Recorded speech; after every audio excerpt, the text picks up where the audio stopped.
तो finally IP university ने choice filling का पोर्टल ओपन कर दिया है स्टूडेंट्स के लिए। अब स्टूडेंट्स का यूजर इंटरफेस बिल्कुल चेंज हो चुका है। जैसे कि यहाँ पे आप देख सकते हैं, यहाँ पे स्टूडेंट को टोटल अवेलेबल चॉइसेस दिख रहा है, फिल्ड चॉइसेस, अनफिल्ड चॉइसेस और अनलॉक्ड लिखा आ रहा है। और सबसे इंपॉर्टेंट चीज क्या है कि चॉइस फिलिंग के आगे न्यू बना गया। इससे पहले कुछ भी नहीं आ रहा था, सब यहाँ पे 0 दिख रहा था। अब चॉइस फिलिंग करते कैसे हैं, क्या क्या चीजें आपको देखने को मिलेगी, यूजर इंटरफेस क्या होता है और चॉइस फिलिंग किस तरीके से करनी होती है, किस तरीके से ऑर्डर सेट करना होता है, सारी चीज समझेंगे एक एक करके। अब पहले मैं आपको यहाँ पे यूजर इंटरफेस समझा देता हूँ। देखिए यहाँ पे आपको कैंडिडेट प्रोफाइल दिख रहा है, जो आपने अभी तक अपनी सारी डिटेल्स भरी थी काउंसलिंग के रजिस्ट्रेशन के टाइम पे, वहाँ पे आपको मिल जाएगी। अवेलेबल चॉइसेस क्या है, कौन कौन से कॉलेजेस हैं जो आपके पास अवेलेबल हैं, जो पार्टिसिपेट कर रहे हैं काउंसलिंग के अंदर। नीचे आपको मिलेगा चॉइस फिलिंग, यहाँ पे न्यू बना आ गया है। चॉइस फिलिंग उसको दिख रहा होगा जिसका पोर्टल कंप्लीट हो चुका, रजिस्ट्रेशन जिसने कर दिया उसी को ये पोर्टल दिख रहा होगा आज की डेट में। उसके बाद आएगा चॉइस लॉकिंग। चॉइस लॉकिंग कब आता है, जब हम अपनी चॉइसेस को बिल्कुल लॉक कर देते हैं, सेव कर देते हैं, उसमें हम कोई चेंजेस नहीं करना चाहते। अब ये सीट अलॉटमेंट क्या होता है, सीट अलॉटमेंट का रिजल्ट आपको मिलेगा आफ्टर 17 जून। जब भी इसका लास्ट डेट होगा ना चॉइस फिलिंग का, उसके 2 से 3 दिन बाद आपका रिजल्ट डिक्लेयर कर देती है यूनिवर्सिटी। आज की डेट में चॉइस फिलिंग ओपन हो गया, तो चलिए समझते हैं चॉइस फिलिंग का प्रोसेस, कैसे आपको चॉइस फिलिंग करनी होती है। जैसे ही हम चॉइस फिलिंग पे क्लिक करते हैं, हमें कुछ इस तरीके का यूजर इंटरफेस देखने को मिल जाएगा। अब देखिए सबसे पहले हम इस इंटरफेस को समझते हैं ताकि आप लोगों के सारे डाउट्स क्लियर हो जाए। जब आप किसी भी कोर्स में अप्लाई कर रहे हो, किसी स्टूडेंट ने बीसीए कोर्स में अप्लाई करा है, तो उसको बीसीए कोर्स में जितने भी कॉलेजेस जो पार्टिसिपेट कर रहे हैं उन सब के टोटल अवेलेबल चॉइसेस यहाँ पे देखने को मिल जाएंगे। ठीक है, तो ये हमारे पास चॉइसेस आ जाते हैं।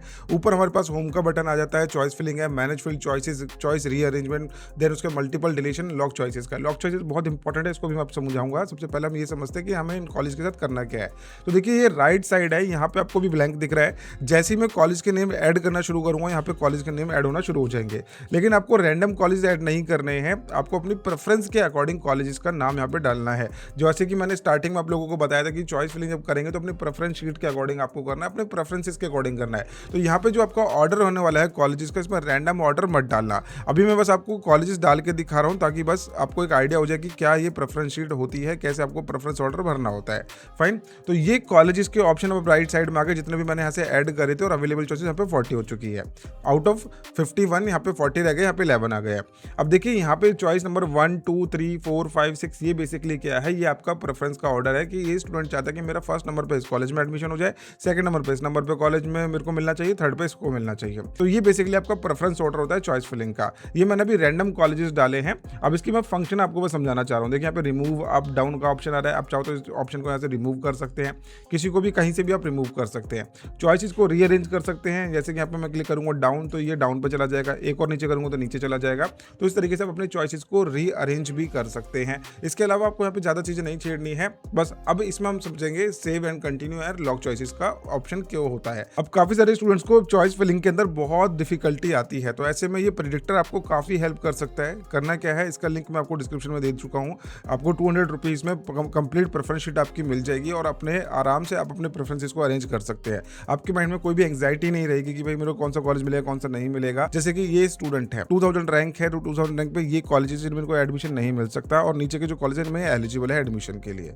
अब यहाँ पे ये चीज़ तो क्लियर होगी कि भाई ये तो मेरे को इजीली मिल जाएंगे और ये मेरे ड्रीम कॉलेजेस है। लेकिन ऐसा नहीं है कि मैं इन टॉप कॉलेज को यहाँ पे डालूंगा नहीं, इन टॉप कॉलेजेस को भी मैं अपने प्रेफरेंस के अंदर यहाँ पे एज इट इज अरेंज कर दूंगा, क्योंकि हर साल कट ऑफ के सिनेरियो अलग होते हैं। तो ये आपको टॉप टू बॉटम अरेंज करना ही करना है। बाकी जो नीचे के कॉलेजेस हैं इनमें आप रीअरेंजमेंट कर सकते हैं according to your location, according to your priorities. आप इन कॉलेजेस को ऊपर नीचे कर सकते हैं। ठीक है, तो ये एक मैंने स्टैंडर्ड प्रेफरेंस शीट बनाई, इसमें मैंने कॉलेज को टॉप टू बॉटम भी अरेंज करा है, तो ये आपको काफी हेल्प कर सकती है। बहुत इंपॉर्टेंट चीज के बारे में बात करते हैं, save and continue, save and go to home, lock choices में क्या डिफरेंस होता है। तो देखिए जब हम चॉइस फिलिंग कर रहे हैं तो कुछ भी टेक्निकल इशू आ सकता है, एकदम से आपका पीसी बंद हो गया, पावर कट हो गया, तो इस केस में अगर हम सेव करके चलते हैं तो चॉइस फिलिंग हमारी सेव हो जाती है। जब आप अपनी चॉइस फिलिंग कर रहे हैं ना, तो अपने पेरेंट्स के साथ भी कंसल्ट कर लेना। लोकेशन आपको देखनी, फिजिबिलिटी है नहीं है, कितने दूर पड़ रहा है आपके घर से कॉलेज, वहाँ पे आपका ट्रैवल टाइम कितना लग रहा है। ये मैं एवरेज रैंक के केसेस में बोल रहा हूँ। अगर आपको टॉप कॉलेज मिल रहा है तो ट्रैवल करना भी पड़े तो कोई दिक्कत वाली बात नहीं है, वहाँ पे हम ट्रैवल भी कर लेंगे। लेकिन अगर हमारे पास चॉइसेस ऐसी आ रही है कि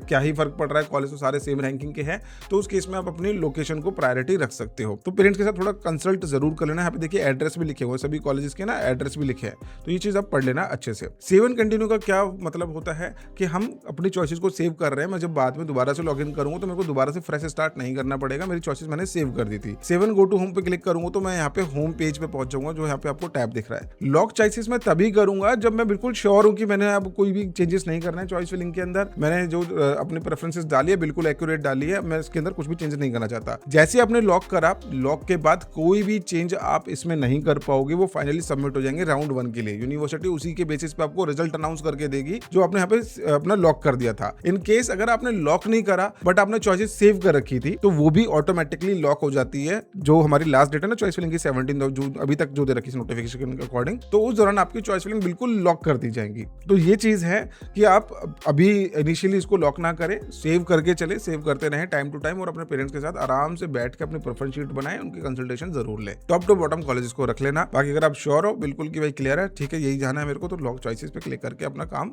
आप फिनिश कर सकते हैं। तो ये है आईपी यूनिवर्सिटी का चॉइस फिलिंग का प्रोसेस। इसको आराम से करना, तसल्ली से करना और अपने पेरेंट्स के साथ कंसल्ट जरूर कर लेना, ठीक है। बाकी आफ्टर ऑल जो भी कॉलेज में अलॉटमेंट मिलेगी आपके रैंक के अकॉर्डिंग मिलेंगी। सिर्फ टॉप कॉलेज का नाम डालने से आपको टॉप कॉलेज में एडमिशन नहीं मिलेगा। और इसके अलावा सबसे इंपॉर्टेंट क्या है कि चॉइस फिलिंग के अंदर आपको मैक्सिमम नंबर ऑफ कॉलेजेस डालने हैं। अगर आपका अच्छा रैंक नहीं आया है, आपको सबसे ज्यादा मतलब 51 दिया है ना बीसीए में, लाइक वाइज बीबीए में जितने भी चॉइसेस दी हुई हैं सारे के सारे डाल देना ताकि आपको इजीली अलॉटमेंट मिल जाए। अलॉटमेंट मिलने के बाद अपकमिंग राउंड्स के अंदर हम अपग्रेडेशन के लिए जा सकते हैं। लेकिन अगर हमको अलॉटमेंट ही नहीं मिली तो अपग्रेडेशन किस बात का होगा। तो इसलिए मैं हमेशा स्टूडेंट को कहता हूं कि जब भी आप चॉइस फिलिंग करेंगे तो मैक्सिमम नंबर ऑफ कॉलेजेस आपको डालने ही डालने हैं। नो मैटर आपको वहां पे एडमिशन लेके जाना है नहीं जाना, बट जरूर करना है। जब आपको अलॉटमेंट मिल जाएगी तो 96,000 रुपीज आपको ऑनलाइन पे करने पड़ेंगे। देन उसके बाद आप आगे जाके अपग्रेड कर सकते हैं। अपग्रेड का आपके पास ऑप्शन बना रहेगा। इन केस अगर लास्ट तक आपको कॉलेज समझ में नहीं आता तो विड्रॉल भी ले सकते हो। दैट मींस कि हमारे पास हर टाइप का ऑप्शन आने वाला है आने वाले राउंड्स के अंदर, तो बिल्कुल भी घबराने की जरूरत नहीं है। काउंसलिंग का प्रोसेस काफी अच्छा होने वाला है आपका। बस वीडियो को लाइक कर दो, चैनल को सब्सक्राइब करके रखो